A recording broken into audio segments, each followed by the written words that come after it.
पूर्ण प्रतियोगिता क्या होती है, यानी परफेक्ट कंपटीशन क्या होता है। तो देखो, बाजार में बहुत सारे खरीदार होते हैं और बहुत सारे विक्रेता होते हैं। हमें ये लिख देना है, सभी फर्में एक जैसी वस्तु बेचती है, और जो भी फर्में हैं बाजार में वो सभी कैसी एक जैसी वस्तु बेचेगी। कोई भी फर्म कीमत तय नहीं कर सकती, और कोई भी फर्म कीमत तय नहीं करती है, बल्कि वो कीमत स्वीकारक होती है। क्या होती है? कीमत स्वीकारक होती है, क्योंकि मार्केट के अंदर जो भी कीमत चल रही है उसी पे उसे वस्तु को विक्रय करना होता है। फर्म केवल बाजार द्वारा तय कीमत स्वीकार करती है, इसी वजह से हम इसे कीमत स्वीकारक कहते हैं। सेकंड है मूल्य स्वीकारक फर्म, यानी कि प्राइस टेकर फर्म क्या होती है। फर्म बाजार मूल्य से अधिक कीमत नहीं ले सकती, यानी मान के चलो बाजार के अंदर कोई भी चीज़ का मूल्य 400 रुपये है, तो फर्म इस 400 रुपये से ज़्यादा कीमत पे उस पर्टिकुलर वस्तु को नहीं बेच सकती। अधिक कीमत लेने पर ग्राहक दूसरी फर्म से खरीद लेंगे, क्योंकि अगर 400 रुपये मार्केट प्राइस है और आप उसी वस्तु को 450 में बेच रहे हो या 410 में भी बेच रहे हो, तो उपभोक्ता क्या करेंगे? दूसरी फर्म से उस वस्तु को खरीद लेंगे। इसलिए फर्म बाजार मूल्य को स्वीकार करती है, और यही कारण है कि फर्म को क्या करना पड़ता है? बाजार मूल्य को स्वीकार करना पड़ता है। आइए बढ़ते हैं क्वेश्चन नंबर 3 के ऊपर। कुल प्राप्ति, जिसे हम टोटल रेवेन्यू भी कहते हैं, जिसे हम TR से लिखते हैं, क्योंकि हमें प्रैक्टिकल में ये TR वर्ड याद रखना होता है। अगर हम इसके फॉर्मूले की बात करें तो TR का फॉर्मूला क्या है? प्राइस इंटू क्वांटिटी, यानी कि अगर 10 रुपये किसी वस्तु की प्राइस है और हमको 8 क्वांटिटी उस वस्तु की लेनी है, तो हमारा टोटल रेवेन्यू कितना हो जाता है? 80। हम 80 रुपीज़ में उस वस्तु को बेच रहे हैं। जैसे कीमत 10 रुपये मानो और मात्रा 5 का, यानी 10 इंटू हम 5 करेंगे तो हमारा रेवेन्यू कितना हो गया? 50 रुपये हमारा रेवेन्यू हो जाता है। तो फॉर्मूला याद रखना है आपको, जो कि है P इंटू Q, यानी कि कीमत को गुणा करना है मात्रा से। आइए बढ़ते हैं क्वेश्चन नंबर 4 के ऊपर। औसत प्राप्ति, यानी कि एवरेज रेवेन्यू क्या है? इसे हम AR लिखते हैं। इसका फॉर्मूला है AR is equal to TR divided by quantity, यानी जो भी आपका TR था, जैसे हमारे पहले वाले क्वेश्चन में अगर हमने TR फाइंड आउट किया था तो हमारा P 10 था और हमने 5 यूनिट सेल की थी और 50 हमारा रेवेन्यू था। अब अगर हमारे पास रेवेन्यू 50 है और क्वांटिटी हमारे पास 5 है, तो हमारी AR कितनी हो जाएगी? तो हम AR ले लेंगे, ये है हमारी TR डिवाइडेड बाय क्वांटिटी। ठीक है, तो TR हमारी 50 है और क्वांटिटी हमारी 5 है, तो हमारा एवरेज रेवेन्यू हो जाएगा 10। तो पूर्ण प्रतियोगिता में हम क्या कहते हैं कि AR किसके बराबर होता है? प्राइस के, क्योंकि देखिए AR जो कि 10 है वो किसके बराबर है? प्राइस के। आइए बात करें सीमांत प्राप्ति की, यानी कि मार्जिनल रेवेन्यू की। मार्जिनल रेवेन्यू को हम MR भी लिखते हैं। इसका मतलब है एक अतिरिक्त इकाई बेचने से प्राप्त अतिरिक्त जो आय होती है।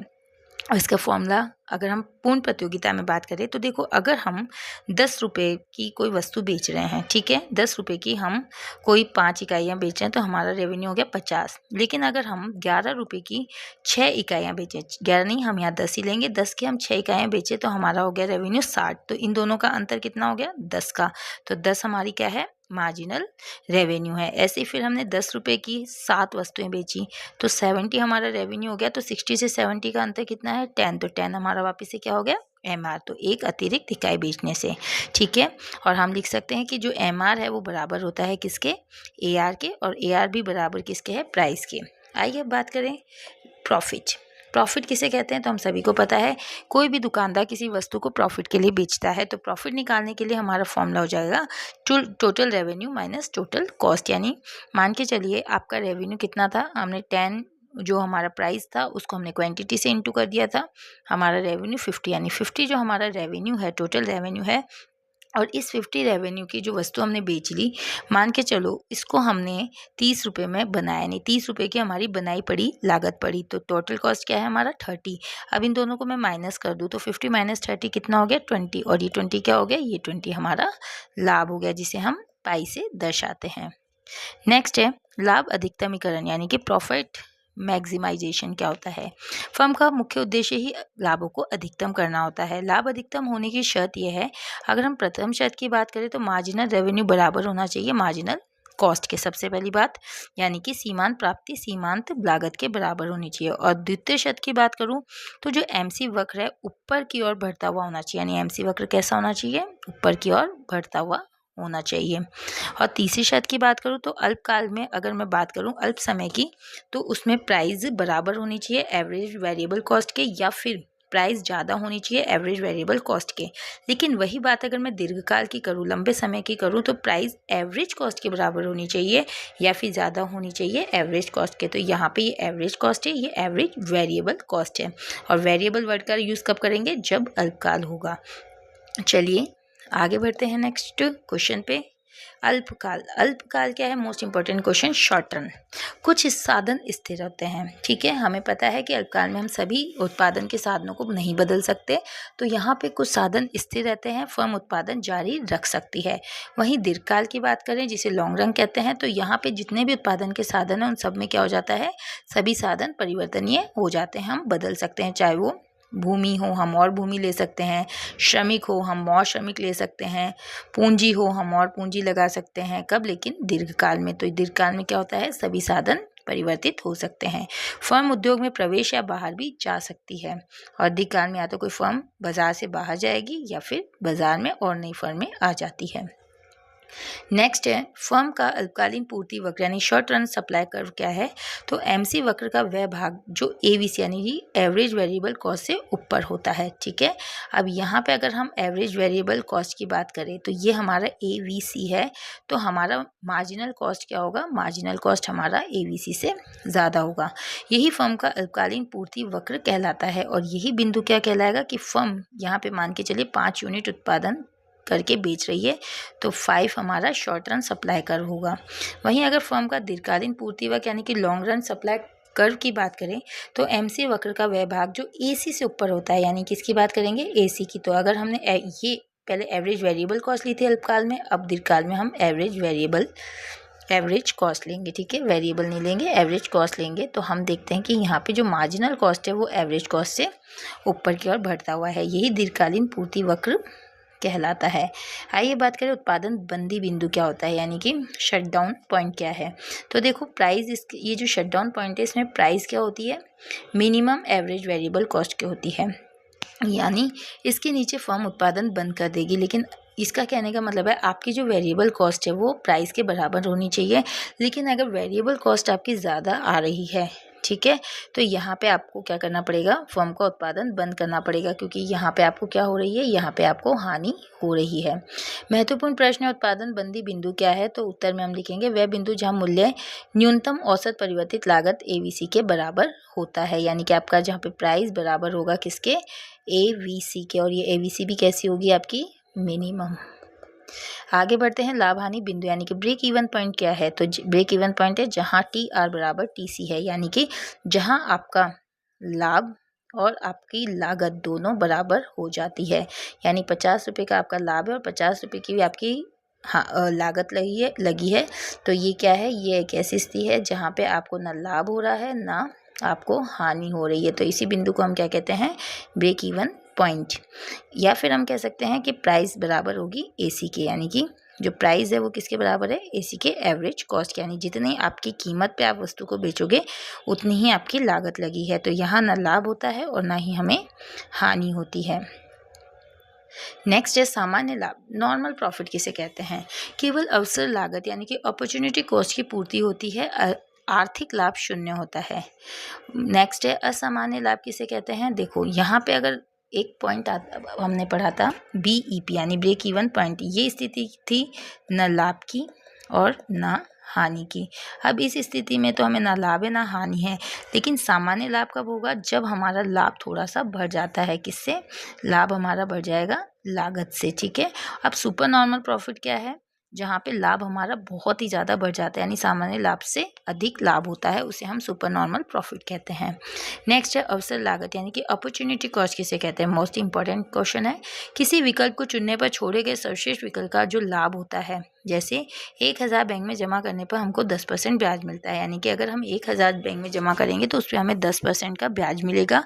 यदि वही राशि हम व्यवसाय में लगाई गई तो छोड़ा गया जो ब्याज है वह हमारा अवसर लागत, यानी इसको हम अगर 10% ब्याज ना लेके इस राशि को हम व्यवसाय में लगा देते हैं तो ये जो छोड़ा हुआ ब्याज है ये हमारी क्या थी? अवसर लागत थी। आइए बात करें पूर्ति वक्र को प्रभावित करने वाले कारक कौन कौन से हैं। देखो पूर्ति वक्र को हम अगर सप्लाई वक्र बनाएं, ये सप्लाई वक्र होता है जो कि बाएं से दाएं ऊपर की ओर जाता है। और यहाँ मैं आपको बता दूं ये डिमांड यानी कि मांग कर्व होता है जो कि नीचे की ओर बाएं से दाएं नीचे की ओर उतरता है। तो हम यहाँ पे बात कर रहे हैं सप्लाई वक्र की, यानी इस वाले वक्र की, तो इसको हम रहने देते हैं। अब देखो पूर्ति वक्र को प्रभावित कौन कौन कारक करेंगे। तो सिंपली हम मानते हैं कि अगर हमारी सप्लाई मान के चलो बढ़ रही है, इस जगह आ रही है, तो हम क्या कहेंगे, या तो कोई तकनीकी प्रगति हुई है या तो टेक्नोलॉजी में चेंज हुआ है जिसकी वजह से हम ज़्यादा से ज़्यादा उत्पादन कर रहे हैं और पूर्ति बढ़ा सकते हैं, ठीक है। या ये सप्लाई वर्क नीचे की और आता है तो हम कहते हैं कि भैया हो सकता है टेक्नोलॉजी पुरानी यूज़ में हो रही हो जिससे उत्पादन नहीं बढ़ रहा है, मशीनें पुरानी लगाई जा रही है जिससे उत्पादन नहीं बढ़ रहा है, ठीक है। तो ऐसे बहुत से कारण हैं। नेक्स्ट है उत्पादन लागत घटती है, पूर्ति बढ़ती है। अगर तकनीकी प्रगति होगी तो क्या होगा, हमारी उत्पादन लागत तो घटेगी और पूर्ति बढ़ जाएगी। और पूर्ति किधर को आ जाएगी, पूर्ति ऊपर की ओर आ जाएगी। वहीं आगत कीमतों में वृद्धि। अब देखो अगर ये सप्लाई वर्क हम दोबारा बनाते हैं इस वाले के लिए, तो आगत की कीमतों में वृद्धि यानी जो भी चीज़ें हम यूज़ कर रहे हैं किसी वस्तु को बनाने के लिए, उत्पादन के कारक, अगर उनकी कीमतों में वृद्धि होगी तो क्या होगा, हम उन चीज़ों को कम यूज़ कर पाएंगे और सप्लाई हमारी कैसी हो जाएगी, हमारी इस सप्लाई से ये नीचे की ओर खिसक कर आ जाएगी। यानी उत्पादन लागत बढ़ जाएगी और पूर्ति कैसी होगी, घट जाएगी, इस तरफ आ जाएगी। अब अगर हम इकाई कर की बात करें, जिसका मैं यहाँ पर बना देती हूँ, इकाई कर अगर हमारा ज़्यादा लगेगा तो जाहिर सी बात है लागत घटेगी, लागत बढ़ेगी। अगर इकाई टैक्स हमें ज़्यादा देना पड़ेगा तो हमारी लागत तो क्या हो जाएगी, बढ़ जाएगी। और लागत बढ़ जाएगी तो हमारा सप्लाई वक्र कहाँ आ जाएगा, हम कम सप्लाई कर पाएंगे तो लागत बढ़ती है, पूर्ति वक्र कहाँ खिसकता है, बाईं ओर खिसकने लगता है। तो उम्मीद करती हूँ प्यारे बच्चों आपको ये क्वेश्चंस बहुत अच्छे से समझ आ रहे हैं। तो इसी बात पे हम आगे बोर्ड परीक्षा के लिए सबसे महत्वपूर्ण जो सूत्र हैं उनके ऊपर भी चर्चा कर लेते हैं। तो यहाँ पे आप इसको याद कर लीजिए, टी आर निकालने के लिए आपको क्या करना है, P इंटू क्यू, यानी कि आप क्या करेंगे, कीमत को मात्रा से गुणा कर देंगे।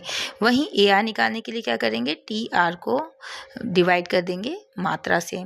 एम आर निकालने के लिए क्या करेंगे, आप जो भी चेंज हो रहा है, डेल का मतलब क्या होता है, डेल का मतलब चेंज होता है। अब आप जो भी चेंज हो रहा है टी आर में उसको डिवाइड कर देंगे जो भी चेंज हो रहा है किसमें, क्यू के अंदर। अब प्रॉफिट की बात करें तो प्रॉफिट सीधा सा है, लाभ निकालने के लिए हम टोटल रेवेन्यू को माइनस करते हैं टोटल कॉस्ट से।